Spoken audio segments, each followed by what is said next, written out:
kids, good morning. Welcome to the Hudson Library. We're so excited that you're here today to see Jan Brett. Okay, well, for those of you who don't know me, my name is Lisa Kroc, and I'm the head of the Youth Services Department here at the library.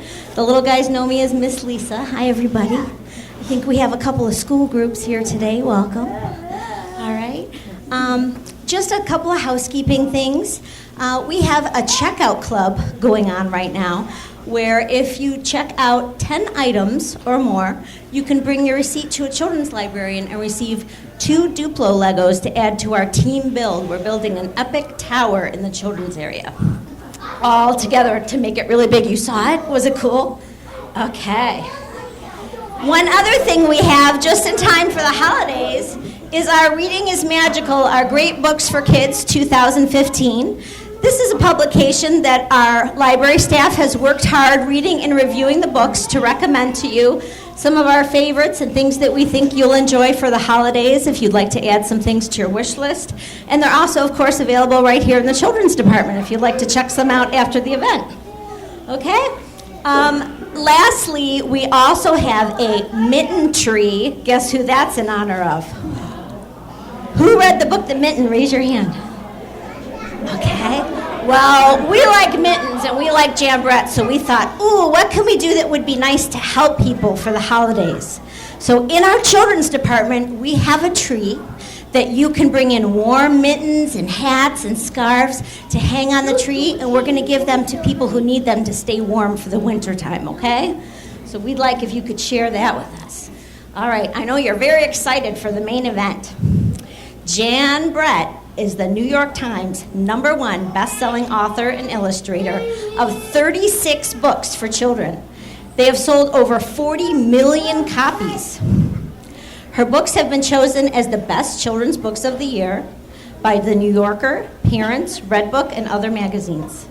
The Hudson Library and Historical Society is honored to host Jan Brett today as she tells us all about her newest book, The Turnip. Please join me in welcoming Jan Brett.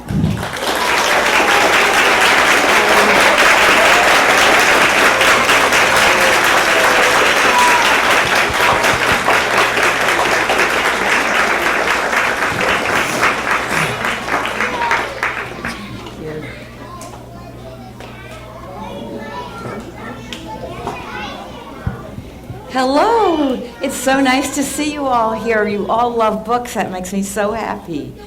Well, you might have seen our bus out front, but I live in Norwell, Massachusetts, and we are going all across the country, and I'm going to be talking about my new book, The Turnip. And the first thing I'd like to do is introduce my husband, Joe.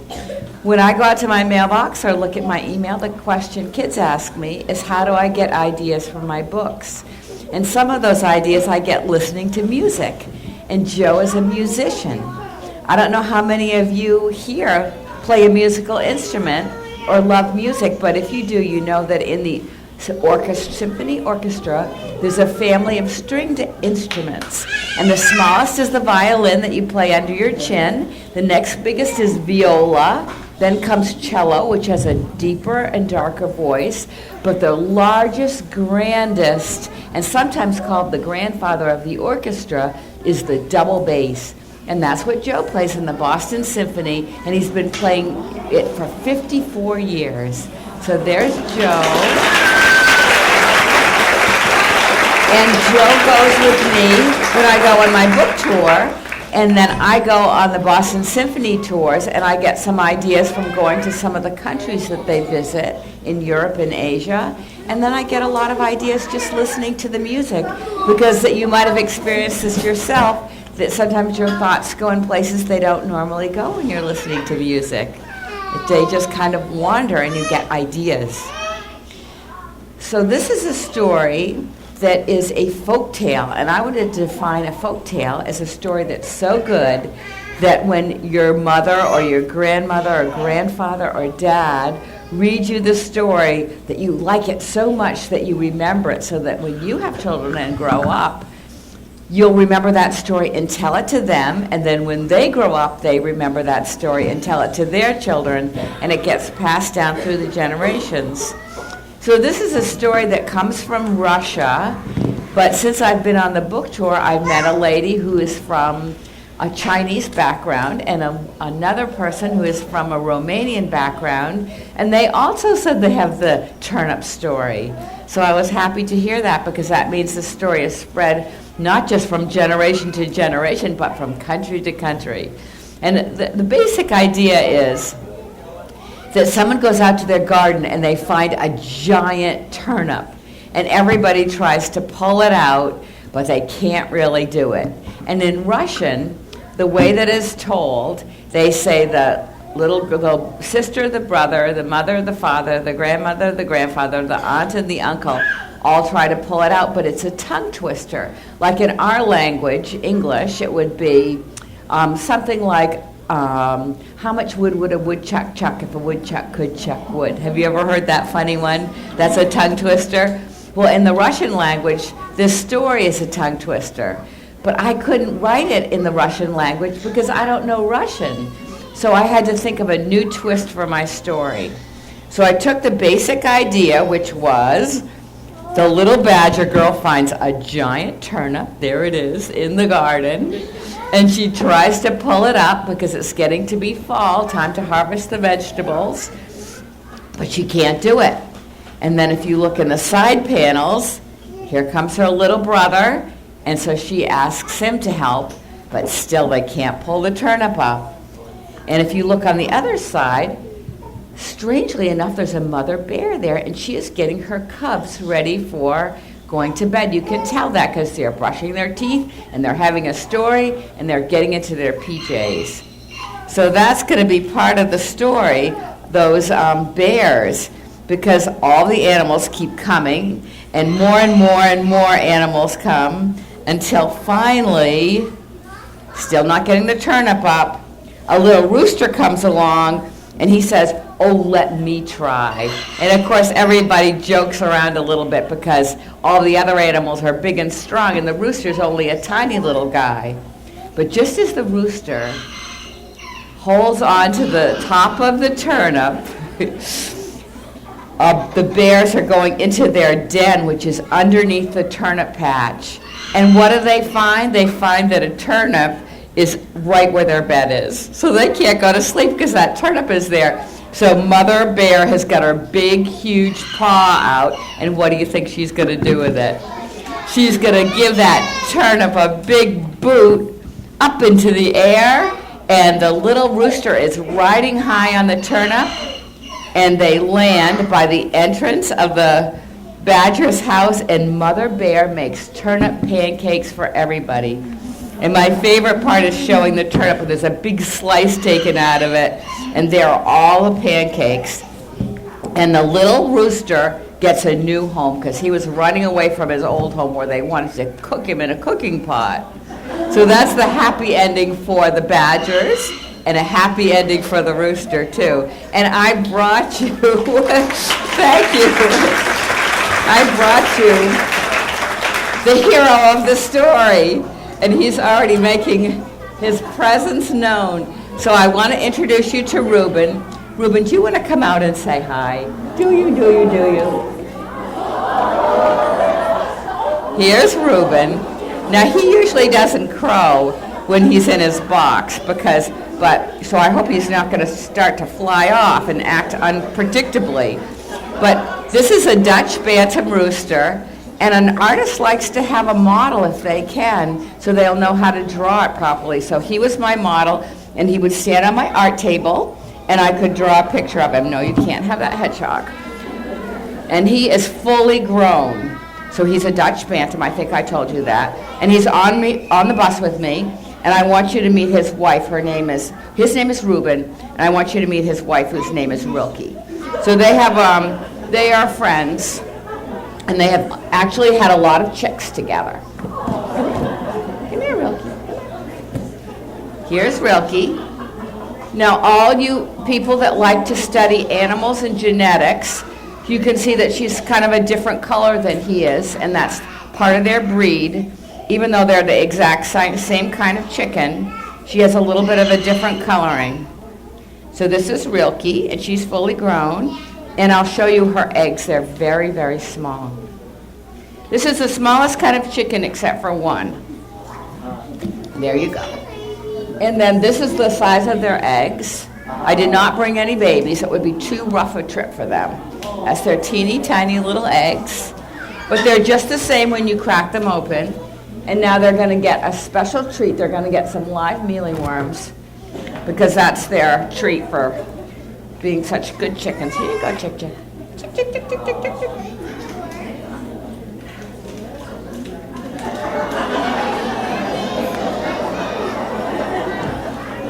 I'm not afraid to touch them, the worms. It's a really high protein treat for them.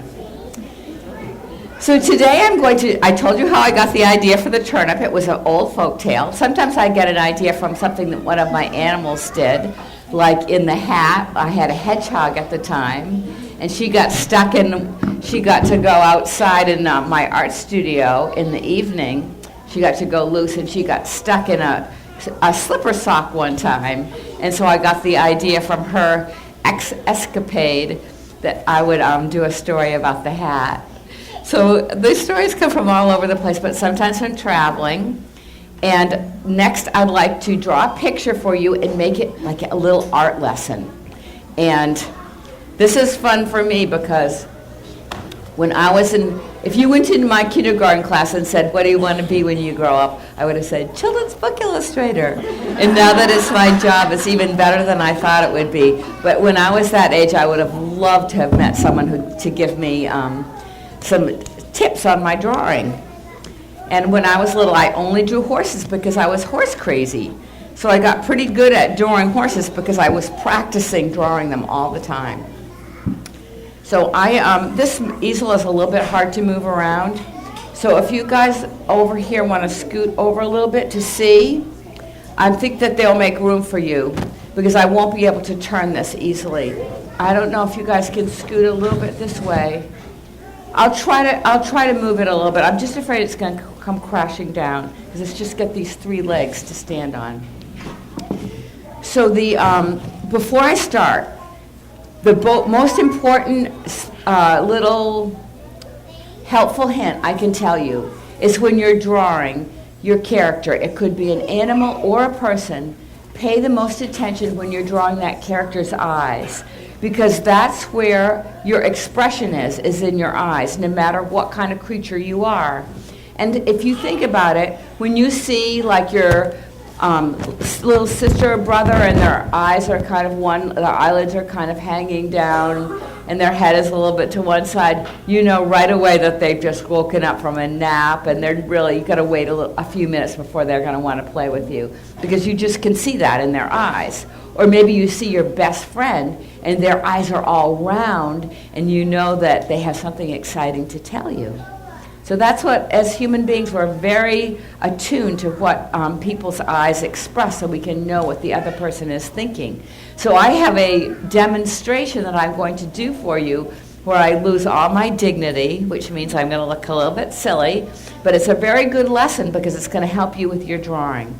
What I'm going to do is I'm going to cover up my face except for my eyes, and then I'm going to turn my back to it and I'm going to make it face. It could be like sad, happy, scared, surprised, any of those things. And then when I turn around the other way to you, I want you to guess what my expression is.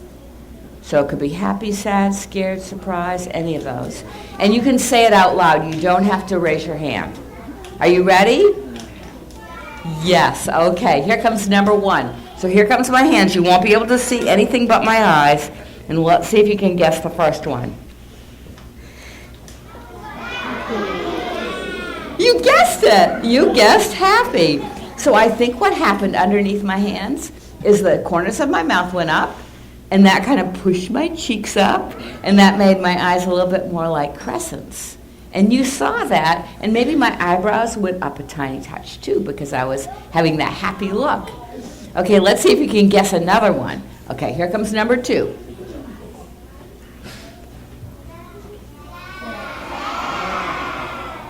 You are right, you guessed sad. So I was being an actress then, I'm really not sad. But I put this time the corners of my mouth went down probably made my eyes go down a little bit like this. The eyelids, bottom eyelid kind of drooped a little bit. And then I put my eyebrows together kind of slanted like. And that probably added to the sad look. And maybe there was like a little worried line right here on my forehead that you might have seen too. And that all those things, you said, she's making a sad face. Okay, so here comes number 3.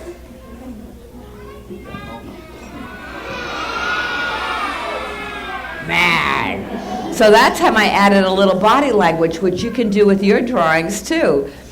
So what I did with the body language was I hunched my shoulders up and I stiffened them. You know how you can clench your fist? I was stiffening my shoulders and sticking my head out a little bit. All those things you do just naturally when you're mad. But then I pushed my eyebrows together in a scowl, so there was like a little line, a wrinkle right there. And then I put one side of my mouth was up and one was down, and that kind of look made me look a little bit lopsided in the eyes, and you saw that, and then I narrowed my eyes a little bit, squinting like this.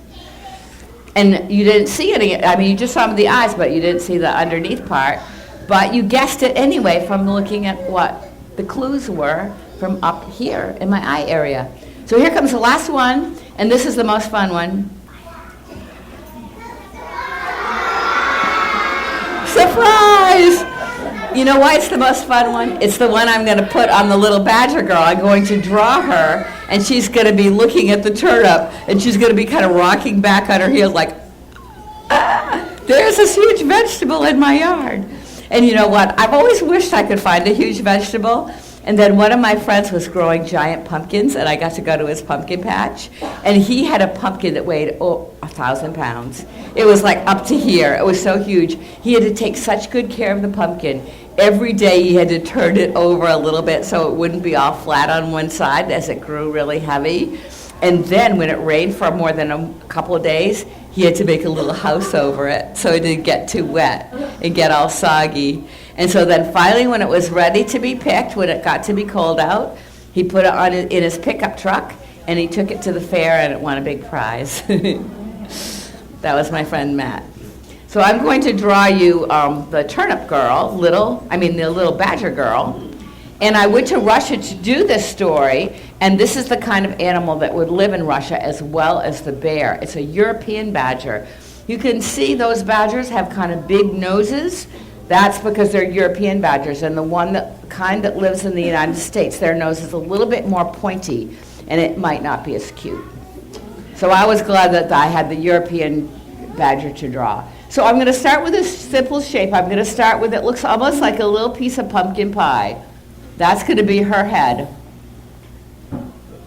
Because they always say that badgers have triangular shaped heads. So you can see how that makes a little bit of a triangle with a bulge on the top. That's going to form her head.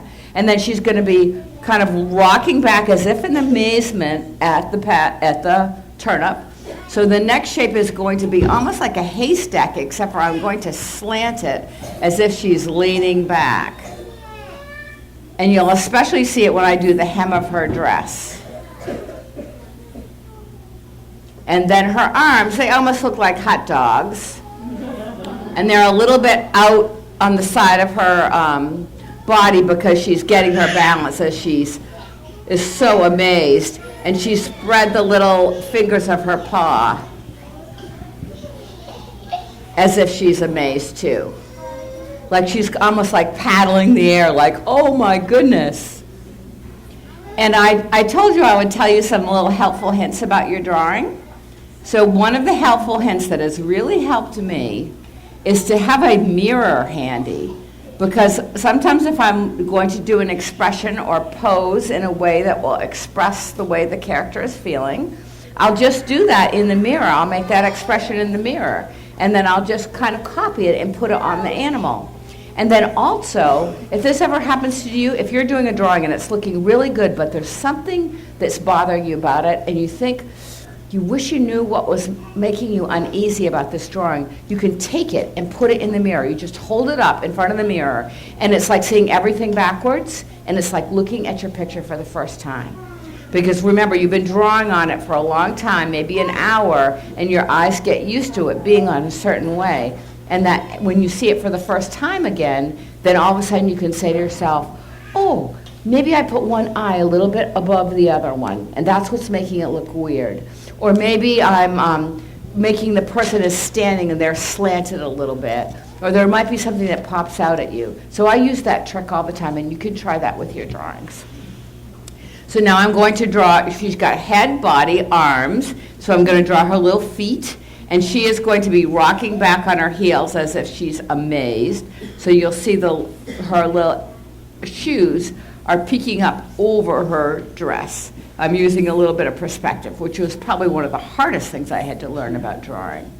And then I'll show the ground underneath her, because when I was little, I would always have to be reminded to put ground under my characters, because otherwise they would look like they were flying in the air.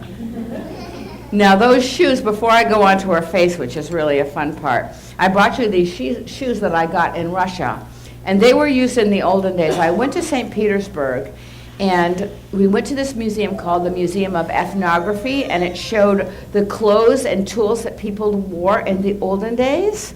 And this is the kind of shoe that they would wear, and it's made out of birch bark, and then it's woven almost like a basket. And you would wear lots of thick socks, and as this birch bark got a little bit wet, as you're walking through the snow and puddles, then it would mold to your foot, just like wood is quite malleable.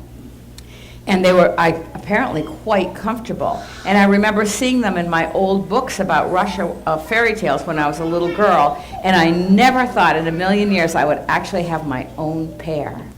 And I even found a book on how to make them. And the way the book starts out, it says, first take your axe and sharpen it very sharp. And that's when I decided it might be a little bit too hard for me to do, to make these shoes, because you had to take a birch tree and shave pieces of birch bark off of it in exactly the same thickness and length so that you can weave them into the shoe. So maybe someday I will try it, but probably not very soon. I'll probably have to wait a couple years to have the time to do that. And the other thing that I learned in Russia was we went to this city, it's the ancient capital called Novgorod, and they had beautiful buildings made in a special way. They were made out of wood, shingles, but then around every door and every window, and every time you had a new floor, they would make the wood into designs, and it was called wooden and lace. And so I put the badger's entryway to their den and the bear's entryway to their den. I used that same technique of the wood lace, which you can see in my book, and then also the onion domes, which look like upside down turnips. And I put that in my book too. So now to get back to my drawing, I can draw her face. So I'm going to go up a little bit from the tip of the piece of pie, and I'm going to make a round jelly bean shape, and that's the badger's nose. And they have it looks like a circus clown. It's just a big round nose. And then halfway between the nose and the top of her head, I'm going to make a little dot because that's where her eye's going to be. Actually, it should be a little bit lower. And this will be a little bit round circle, but that is also a little bit of a jelly bean shape. And one on the side there because her face is almost a 3/4 view. And then her mouth, right underneath that jelly bean, halfway, I'm going to make a little line going down, and then on either side is her smile. And then at this point, I'm going to make into her tongue because she's going to be going, ah! And that little pig that I'm going to put in later will help make the picture. I try to add a little bit of humor into it, so it's a little bit silly to have her tongue sticking out. And now a badger, I'm going to pay special attention doing her eyes, and then I'll get to the ears. So a badger does not have eyebrows, but a lot of our expressions, remember I was telling you about it, my eyebrows going up, my eyebrows going down, my eyebrows squinching together. So what I'm going to do is I'm going to take the fur over her eyes and I'm going to make it into a pretend eyebrow to give her more expression. So if any of you have dogs, or you have a grandfather that has a dog, or a neighbor that has a dog, you look at the fur over their eyes and how it can tell you what that dog is thinking. So I'm going to do the same thing with Badger Girl to make her look more surprised. And then I'll put the pupils of her eye down at the bottom to show that she's looking downwards, because that's where the turnip is going to be. I'm not drawing the turnip in just yet. So your eyes have pupils, which are the black part, and then you have your iris, which is the colored part. So the iris can be blue, brown, gray, green, hazel, and it's all different colors, but the pupil is always black. And another little helpful hint is to leave a little teeny white space in the black pupil, and that kind of shows the sparkle, the reflectivity in your character's eyes. So if you look at the person next to you or you look at me, you can see that the light is reflected and there's like a little white sparkle in my eye.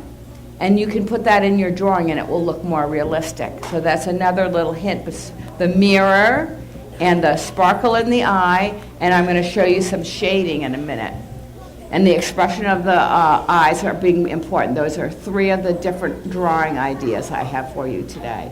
And then her ears are almost like half moon shaped, and they're halfway between the eyebrow and the back of her head. And you'll see the edge of one, and you have the whole thing of the other. And then, this is the most fun part, because the badger is very shaggy. He loves to dig and go underground, and I think all this thick fur protects him, probably keeps him warm in the winter, but they do hibernate. And when I was in Russia, I did not see a badger's burrow, but while I was in Sweden, which is at the same amount of coldness in Sweden, and I saw a badger burrow. So there's her face, and I see how I connected her head with, they have very strong, thick shoulders, and badgers don't have very long necks. They would be like the opposite of giraffes. And now she's got her, I'm going to work on her dress. And in Russia, they have a special kind of dress. It's like a jumper that's called a sarafan dress. So you would wear a blouse underneath it, and then you would wear your jumper on top if you were a little girl badger. And they're very decorated with beautiful designs. So if you're going to go to a wedding or someplace fancy, your jumper would be made out of beautiful material. And if you were just on the farm and you were working in the garden, you'd also have a sarafan dress, and it would be very colorful, but the materials would be a little bit simpler. And it might have a few patches on it, because in the olden days, these clothes would be made by hand, and you wouldn't just go to the store and get a new one if you got a rip in it. So there's the design of her dress, and I'm going to use this design to show you a little bit of a technique that I like to use to make my colors look pretty. And you can get an idea for it and decide if you want to use it in your drawings. So this is the design. Most of the clothes had a pretty design to them, and also fancy embroidery. And then, oh, she's going to have her tail, so I'm going to add a little panel to her dress so I can draw her tail sticking out. Now, normally it takes me an hour just to draw an inch. So a page like this, we call this a double page spread. When you open your book up, that's called a double. That would take about a week for me to draw, because a lot of times children ask me, how long does it take me to do a book? It takes a year. It takes me about a week to do a big page like this. And I don't have a cookie timer or anything, but it does take about an hour to do an inch. And a lot of times I make mistakes and I have to start over again or erase a part. So I start with pencil first, and then I use my watercolors to paint afterwards on top of the pencil. But all of you who say, this isn't very good when you're drawing and get discouraged, don't be discouraged, because a lot of times you have to try more than once. So everybody here that's a little bit of a perfectionist, sometimes you have to make a few mistakes to get to that really good result that you want. So don't get worried about that. That's part of the fun. Sometimes your mistakes can actually turn out to be a good thing. Oh, and while I've got this book out, these letters here are called display type. And can you tell that they look like turnips? They're purple in the top and yellow at the bottom. And if you ever do a book report or you're drawing a biography of somebody for school, you can entitle your report with some display type. And if it was about dinosaurs, you could put like scales on the letters, or if you were doing a volcano. You could have lava coming out of the letters. So it's a good way to tell the person what's inside by making your letters fancy. So I'll just put that aside, and now we can color Badger Girl in. Only I'm just going to make an indication of where her stripes are going to be, because one thing that is very cute about the badger is they have black and white striped heads that are I think they're very appealing looking. The way I found out about what a badger looked like was I used my computer. I looked at this website that showed this rescue place in England that had this badger family. Something happened to the parents, and so the badgers were brought up by the people, and they were really, really cute. They were little baby badgers. So these are my markers. Remember, I was telling you I usually use watercolors, but they would take too long for me to do my demonstration. So I'm going to use my markers. These are called Prismacolors, and if anybody wants a present for either their birthday or for a special holiday, you could ask for these. They're called Prismacolor. And so I'm going to start. This is the other trick I was going to show you. It's really not a trick. It would be more considered a technique. It's called shading. And so I'm going to go down her dress and just do the outside of it. And you'll see how when I finish doing the shading on this character, how it will make it look like she's more rounded instead of just flat, a black and white line drawing. And there's nothing wrong with just a black and white line drawing. Sometimes a cartoon can be really interesting to see and show a lot of emotion just by black and white lines. But this is the way I do it, is with shading. And then her fur is kind of a buffy white color. It's not like sparkling white, but I'm just going to go all around her head, just doing a little bit of gray on the outside. And the best tool for doing this actually is a pencil. It has a beautiful grayish, warm gray color, and you can take your pencil and sharpen it, and then take the side of it and do your shading that way. But I don't know if you can see how this already is changing her and looking more realistic. So then underneath her head, she's casting a shadow with her head. So I'm putting a little gray under there. And then this is going to be covered up with a darker gray, so I won't work as hard as I usually do on the eyes because it's going to be covered up, but I can do her ears. So can you see how that changes her a little bit? And I'll put a little bit underneath her body because she's standing outside and the sun was shining and she's casting a shadow. So there's the light gray. And then I'm going to work a little bit with my dark gray and do her paws.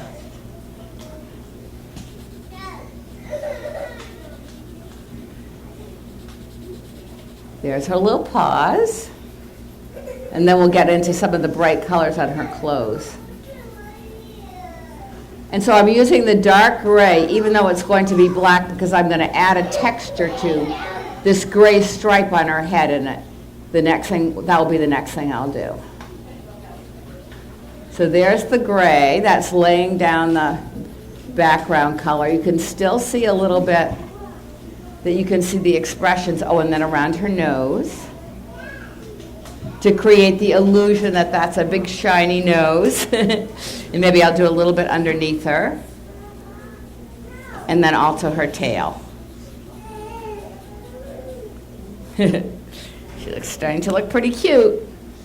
Oh, and then I've got my black out because I want to show you that sometimes by just putting on your color in a certain way, you can create a texture. And so she's a furry animal. So I'm just going to use a scratchy, scratchy motion with my pen. This marker actually is a marker. And the way I put it on, it almost looks like fur. So she'll start looking furry in a minute.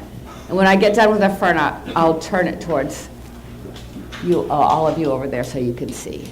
Because I know my body's blocking and you can't see. So there's the furry. She's starting to look furry. Is she starting to get a little bit of a personality, do you think? Yes? Oh, that's encouraging. That's encouraging. She's looking down and amazed, because that's how I tell the story, is I tell the story in my pictures. So let's everybody cross your fingers. I don't collapse this. Can you see it now? So I'll try to describe what I'm doing, and that might be helpful too. So now I can get those nice colors in of her dress, and I'll show you another really interesting technique with the blue. So here's I've got a really deep blue. The outside of the marker shows the color on the inside. And these are so great because they've got a thick end and a thin end. So I can use the thick end to do a big area, and then I can use the thin end to do my details. So these stripes I'm going to outline with blue, the dark blue rather, and then I'm going to put in the center part, I'll put the light blue, and you'll see how luminous it will look when I'm done. There's the stripe going down the center. And when we were in Russia, we ate Russian food, and we saw Russian animals, and we heard Russian music, and it was a really good way to get ready to do this book. So some of the countries that I've been to in order to do children's books have been Africa, China, Costa Rica, Baffin Island, which is in Canada and is very far north. I went there to do the 3 snow bears. And then sometimes I've just been to my backyard, like in the Easter Rabbit book. I used a lot of the flowers from my wildflowers from the backyard. Okay, so now you'll see, it almost is magical, I think, if you're attuned to color, how this will look really beautiful and rich. So this is the lighter blue, and you can see how it looks really pretty. So there's lots of ways of being an artist, and some people are very good at putting colors together, and some people make great designs. So everybody picks out a certain style that they like. And so it's very enjoyable for me to see it come alive. Oh, I forgot this part. So this will be a good way to show you. This is if I didn't do the dark blue and the light blue, if I just did light blue. It doesn't look quite as finished, does it, on this side? So that's a good way to show you how you can enhance your colors by using 2. And one thing that's great about these markers, and also watercolors, is you can put one color on top of the other. Okay, so I'm going to do her shoes next. This will just take a short time. The shoes are go pretty fast. So I've got a tan color for that. And they're going to look like the ones that I showed you. They're called lapti in Russian. And this dress is called a sarafan dress. It's another word for jumper. So it has 2 things that come down, and then you wear a white blouse underneath it. And then I've got this darker color of browny red to show her the basket weave of her shoes.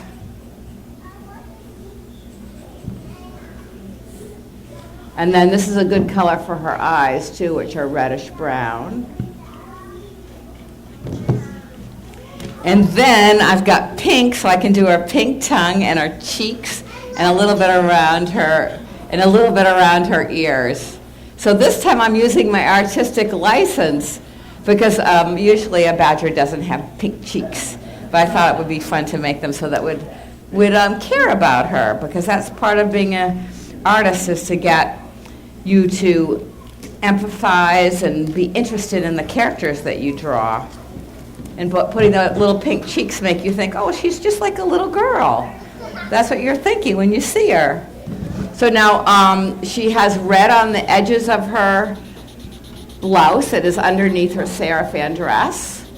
And I'll add a little embroidery here, which in the book I made lots of designs that I saw at the museum when I did my research. But if I didn't want to do research, I could always use my imagination.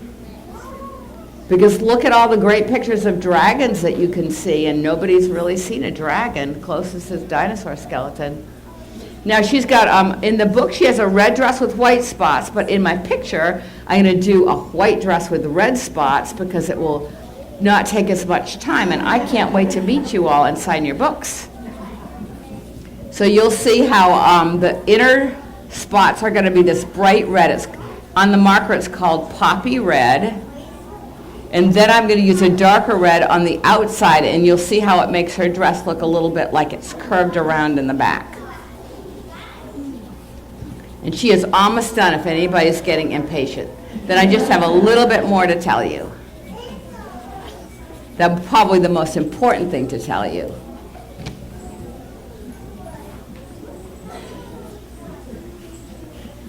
So here goes the darker red, the last color. So the spots on the edge are a little bit darker because they're in shadow. And you can see I'll do the same thing here and show some of the little wrinkles that are in her dress.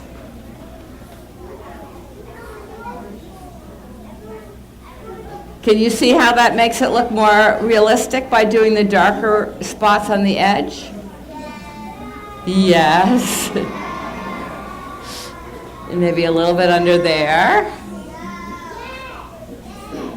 And now, an artist always needs to sign their work, and I have a little speech about that, because drawing is something that is natural to people, and that you don't really even need a teacher. All you need is art supplies, and the more that you practice, the better that you'll get. So I'm going to put my name, Jan Brighton. Even though I'm a big lady and I have lots of books, every time I do a book, I still have this little voice inside of me that says, I hope this one's going to be better than anyone I've ever done before. So I always try to get to be a better artist.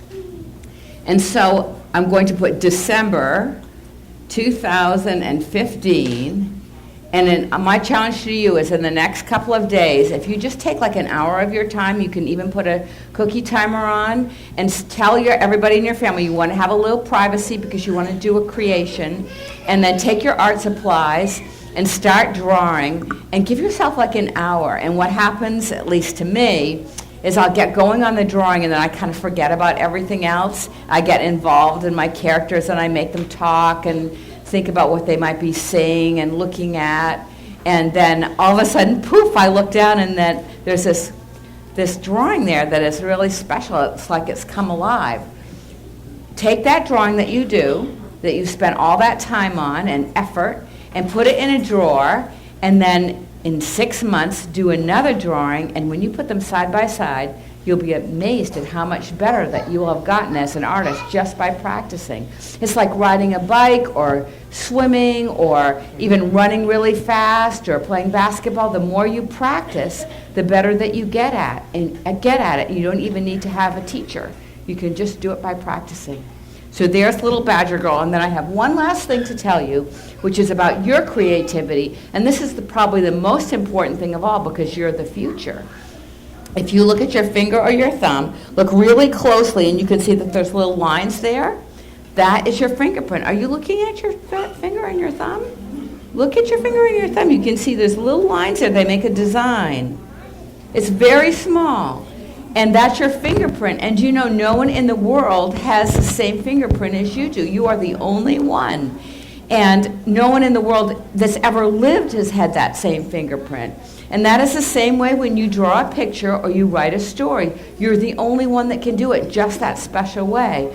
Because you have a certain talents and gifts that no one else has, that special combination. And also you have the experiences that you have growing up and looking around at the world and all those feelings that you have every day all will come out in your pictures. So that's why it's really important that you sit down and do a great picture that no one else in the world could do just like you. So thank you very much, and I'm looking forward to meeting you all and signing your book. We ask that everyone please remain seated for just a couple of brief announcements. Let's give Miss Jan Brett a Thank you. Thank you, Jan.